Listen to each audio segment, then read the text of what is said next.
I'm not dead. I'm here to take another look at Kazantzakis, now that I've finally got around to reading this. This is, of course, the Odyssey, a modern sequel. If you're watching the video, you probably know the very basics, but in case you don't, Kazantzakis, born in 1883, died in 1957, one of the most famous modern Greek writers. This was his magnum opus, an epic poem of 33,333 lines, which is what it says on the tin, a modern sequel to the Odyssey. And that word modern is very accurate because it's not modern in the sense that it's new, but it's modern in the sense of the modernism. When it was written in 1938, translated in 1951 by this lad, and it's very good, and it's very heavy stuff. What is in the book?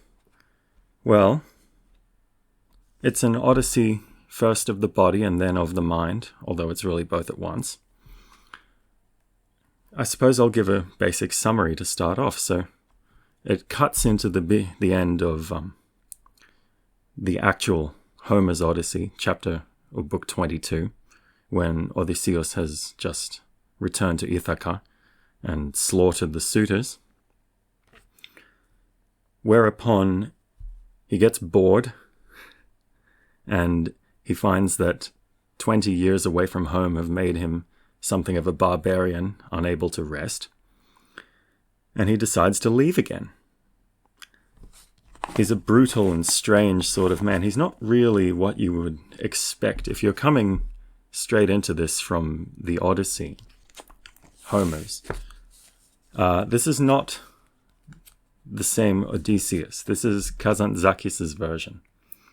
So he's a very different sort of character, but we'll get to him. So he leaves Ithaca again and goes to Sparta and abducts Helen again, and goes to Crete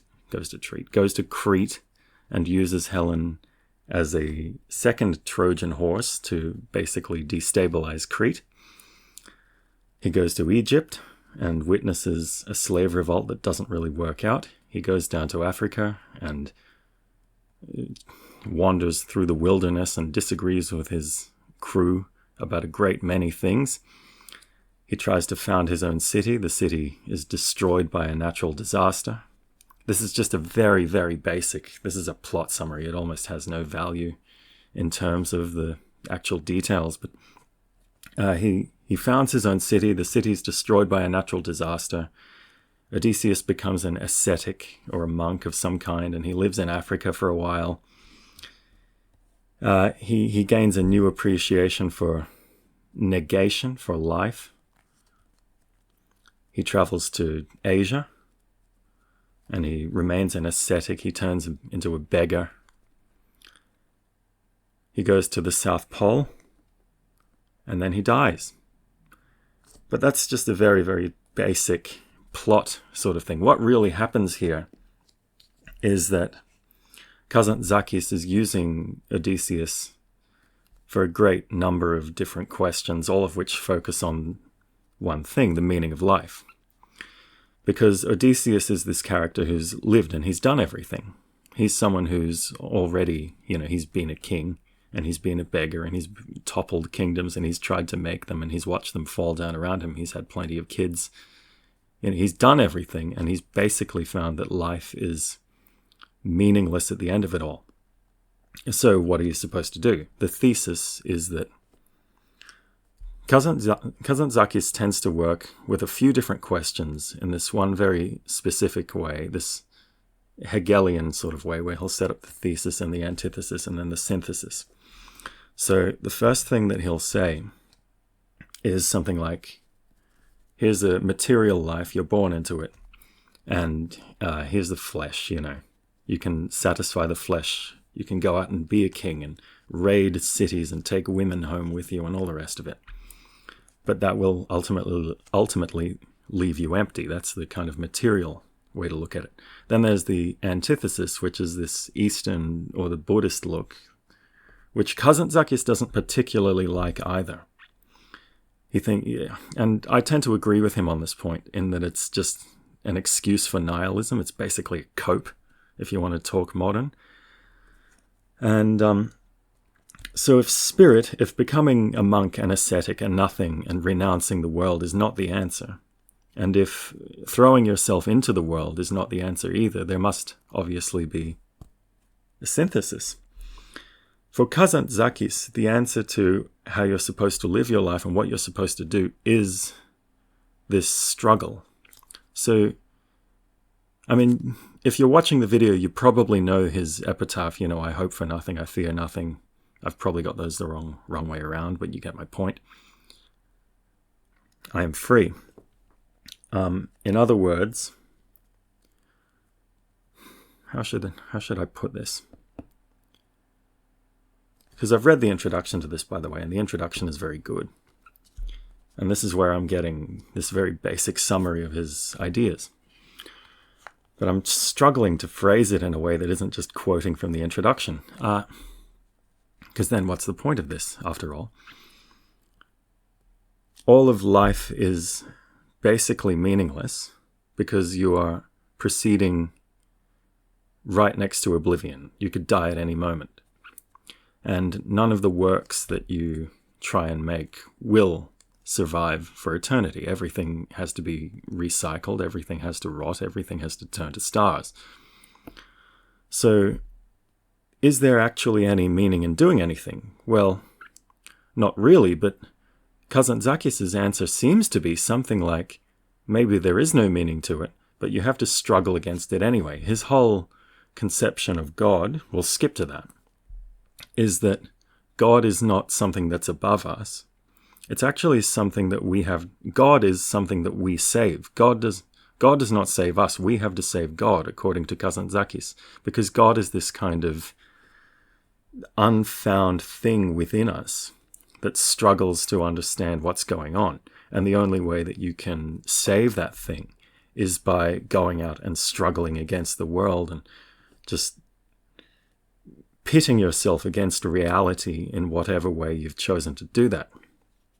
Now, on his second voyage, Odysseus takes a bunch of different people. He takes Orpheus the piper and Cantor, who's this drunkard, and Captain Hardihood, who's a bronze smith, and Captain Clam, who's just some old sea dog. And each of them have different points at which they break off from the group, and some of them die, and some of them go off and become kings, and they do different things. And all throughout their travels, they'll meet different characters in Crete and Egypt and Africa.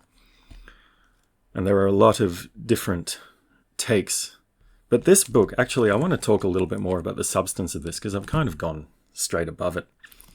What is the experience of reading this thing? You might be asking.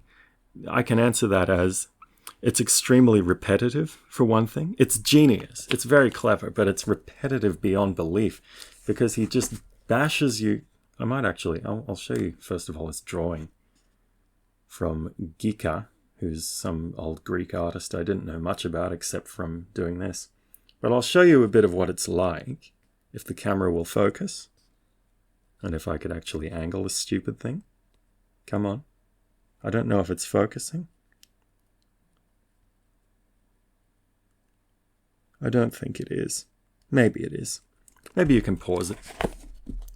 But reading this thing is very, very repetitive, because everywhere they go, Odysseus is asking himself the same question and railing it against the same thing, which is everybody else's apathy. And he's constantly pushing them and getting angry at them. He's a very fiery Kazantzakis sort of character. He's Zorba the Greek taken up to about, not 11, but 50. I mean, he's beyond human, he's beyond God, he's beyond everything, which is sort of his point. But he's meant to be the everyman and every man. There's a point at which they've just tried to sack Egypt, and Odysseus is leading his crew and all of his soldiers, his Dorian soldiers, because what starts happening in this book is that the Dorians invade the sea people, actually start, because it's the end of the Bronze Age. So the Dorians invade with iron weapons, and Odysseus makes himself an iron weapon and goes on his journey as this kind of mostly unconquerable anti-hero. I'll talk about Odysseus for a minute because I've gotten distracted. But what he is a kind of... He's definitely not a heroic sort of person. And this does tie into what I was about to say, by the way, so we will get there. But he's a rapist. You know, he's a conqueror of nations. He's a murderer and killer. All too often. I mean, let's actually take a look at the very first couple of stanzas, because this might get you a demonstration of the style and of the character of this book better than my just holding the thing up and showing you. Just to give you an idea of the kind of bloody that this book is, right? And when, in his wide courtyards, Odysseus had cut down the insolent youths, he hung on high his sated bow, and strode to the warm bath to cleanse his blood-stained body. 2 slaves prepared his bath, but when they saw their lord, they shrieked with terror, for his loins and belly steamed, and thick black blood dripped down from both his murderous palms. Their copper jugs rolled, clanging on the marble tiles. The wandering man smiled gently in his thorny beard, and with his eyebrows signed the frightened girls to go. That's the kind of just relentlessly imagistic and very, very heavy and very epic and very violent style that this has. And it's quite relentless. It's not always bloody. There's quite a bit of peace and beauty in here, but it is full on all the time, and it is, you know, over 30,000 lines of this stuff. So you would be advised to take breaks. I'll say that. But we were talking about Odysseus and about the kind of hero that he is. He is a violent man, and he is more of a hero in the ancient Greek sense than he is in the modern sense, obviously. That's kind of the point. But what he also is an everyman. And what I was saying before, and I interrupted myself, was that when he's taken all of his crew and all of his soldiers, and they're just about to lead Egypt and go down into Africa to see what they might find. And he says, if any of you haven't had, and I'm paraphrasing because it's buried somewhere deep within here, if any of you haven't had dreams about killing people or taking, you know, loot and plunder or, you know, raping, then go home, because I don't want you, basically. He only wants these kinds of not anti-establishment, that's a terrible word. That's such an American way to put it. No, but he only wants these kind of rebellious, anti-authoritarian, these lawless sort of characters. That's what he is. He's very lawless. And the original Odyssey is all about xenia. You know, it's about the rules of hospitality. So everywhere Odysseus goes, people will treat him a different way. The Cyclops will try and eat him, and Calypso will try and trap him, and Circe will turn him into a beast with all of his crew members, and the Lotus Eaters will try and sort of suck him in, although not of their own will, obviously. The original Odyssey is all about what it means when you do or when you don't honor the sacred hospitality laws. This book is about Odysseus trampling all over them because he's looking for something much, much higher than God. God to him, as I've said, God to Kazantzakis is this kind of thing that struggles within us to be let out. God to Odysseus changes throughout the book.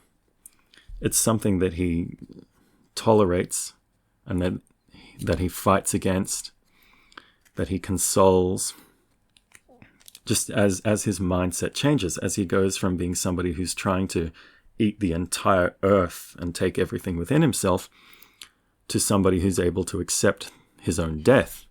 That's really, really what this is. It's almost a farewell tour to every human life.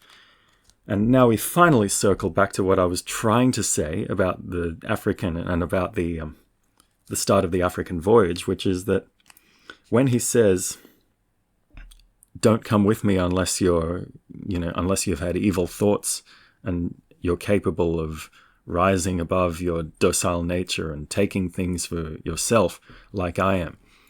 The point of his character is that everyone is like this to an extent. Odysseus to Kazantzakis is a kind of everyman character because he's somebody who's much more morally complex than all of the people around him. Everybody else in the Odyssey and in the Iliad is very one note, and Odysseus is by far the most relatable of any Greek hero just because he is a modern man, and that's why he deserves to have this kind of thing written about him. His questions are a stand-in for all of our questions. What am I supposed to do with my life? How can I accept the inevitability of death? Through what mechanism do I struggle against my inevitable death in the earth? So he's really supposed to be all of us, and it's a modernist book. You know what that means. It means that it covers everything. It's got everything in it. And how could it not? I mean, look at the size of the blasted thing.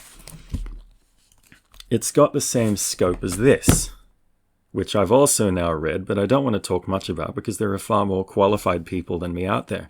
I only bring up Joyce's Ulysses to say that these two treatments of Odysseus, Leopold Bloom, and Odysseus Kazantzakis edition are very, very different people. Don't go into this expecting anything like this. They're asking completely different questions using the source material. And at the end of the day, it does kind of boil down to the same question because this is about everyday heroism. It's about how the hell is Leopold Bloom supposed to cope with his life, with all of his difficulties, and how can Stephen Dedalus find some way to be at peace with himself considering all of his Catholic guilt. And that's just, of course, one of the 5 trillion things that this is about. But as I said, I don't want to comment on it too much. But it is, at least in some aspect, about the heroism of the ordinary man. And if we remember that Odysseus is supposed to be Kazantzakis' vision of the everyman, then this is kind of asking the same question. But it's asking it in the typically Kazantzakis way, which is, first of all, violent. Second of all, full of images that are just completely natural and completely oddly focused on fecundity, but we'll get to that. And, of course, I forgot what I was going to say, but it is a very different treatment. Now, I'm not quite sure what I should also talk about. You could talk about the fact that there's a contrast in Kazantzakis' mind between the Apollonian and the Dionysian that that he was influenced by Nietzsche, and that appears in this book, and that the answer to that is, that's another one of the many things that needs a synthesis in the Kazantzakis style.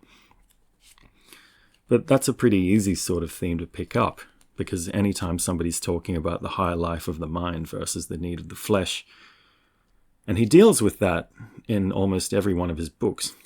This is basically a much, much longer version of Kazantzakis' spiritual exercises book, but there's a ton of Zorba in here as well. There's a part in Zorba where he says, I should fill my soul with flesh and my flesh with soul. This has and again, I can't even find it because I didn't annotate anything. I didn't know I was going to talk about this. But there is a part in here where he talks extensively about that need to combine those two things. Because that's what Kazantzakis believed. You should fill your soul with flesh and flesh with soul. What else can we say? There's the combination of opposites into an ultimate synthesis. There's the fact that the meaning of life is the struggle. There is something else I wanted to bring up, which is that, and perhaps I'm massively overrating myself in saying this, but I do understand this, even though I obviously have never been a king and have never raped anyone. What I understand is being tired of existence, because you can see, and this is where we get to the point about fecundity that I was going to make. So much of this book is about nothing more than the life cycle, because that's all it's about. It's just about how you're born, you live, you engender more of you, and then you pass on. There's page after page, and everywhere Odysseus goes, he's finding people who are telling stories about their sons taking over and killing them, and, taking their wives and all of this, and just perpetuating the infinite cycle. And the whole thing just assumes this character of, here's the birth, here's the fecundity, and here's the death. Every second page has, it seems to me, has some sort of reference to sex or childhood or on the onset of death.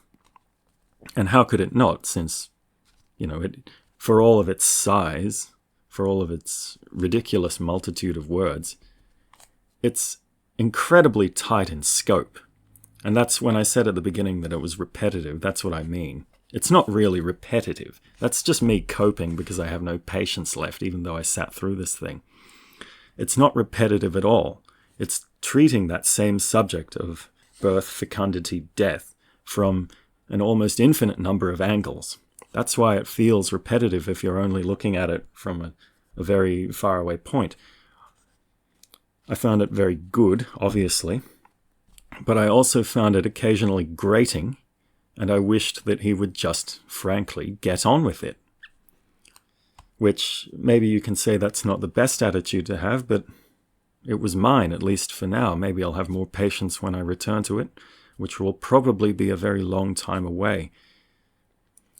There's one more thing that I can say about this book that I'd like to say, which is about the struggle, and the struggle of life, and the fact that you can't live a life having achieved something and then just sit there forever, which is kind of the beginning of wisdom for me, but I understand for many people it sounds like an end. I can trace a direct parallel between that view and not this person's view, but can I focus in on his name? Will the camera let me? No. Gurdjieff. Because for Gurdjieff, it was all about the work. Now, the work is not anywhere near as violent and brutal and hateful and angsty and beyond God as the struggle. But the work is still really the same thing as the struggle, because the work requires that you always be switched on and that you always be making some form of progress. Now, I don't know if I've ever actually brought this up, but being a massive prog fan and a fan of King Crimson, I have bought this book. Perhaps that makes me a sucker. It probably does. It was pretty expensive, and about half of it's already on the internet, but I bought the book anyway. There is some new stuff in there. And I find it easier to talk about this than Gurdjieff, just because Robert Fripp is really applying it to something very concrete, which is, of course, the playing of guitars. He doesn't call it the work. Oh, to give a brief background for those of you who don't give a toss about 1970s rock music, Robert Fripp is in a band called King Crimson. In the mid-70s, in the late 70s, he went to a place called Sherborne House, where he studied or trained, I suppose, in a spiritual practice under J.G. Bennett, who was a disciple of Gurdjieff. So he's a kind of spiritual descendant, although he very much has his own way of looking at things and very much his own framing of things. There are I would be willing to bet there are plenty of books that compare The Guitar Circle to something Bennett wrote to something that Gurdjieff actually wrote. So there's really no need for me to talk about that. But I bring this up because if you eliminate the harshness from this, and if you eliminate the kind of abstract not all worldliness, the specificity, for one thing, of guitar, and the generality of this, it's very easy to see that these are driving at the exact same thing, which is that the only real way to live is to be mid-life, is to be mid-process. I think I've said this before. I said something, and that's because I've been influenced by these two thinkers for a great number of years now, but I've already said something like, you will die mid-investigation. And that's really a viewpoint that I've derived from these two. I'm not really sure of what else I've got to say. This is just a very basic introduction to this. There are some good books you can read if you're interested.